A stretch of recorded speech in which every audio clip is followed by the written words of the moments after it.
Hello everyone, welcome to our channel. In this video, we are going to talk about how to see your Windows 11 system information quickly, where you can check your processor, RAM, Windows version or BIOS details.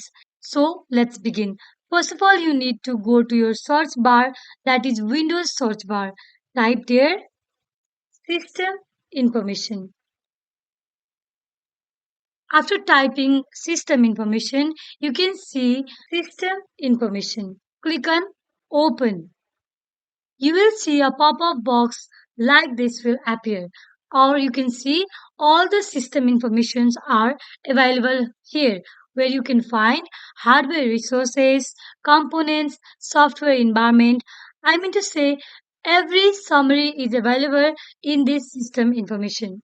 This window provides detailed information about your computer hardware, software, allowing you to view all the important details of your Windows 11 or other window version. So, this was the quickest video on how to see your Windows 11 system information quickly.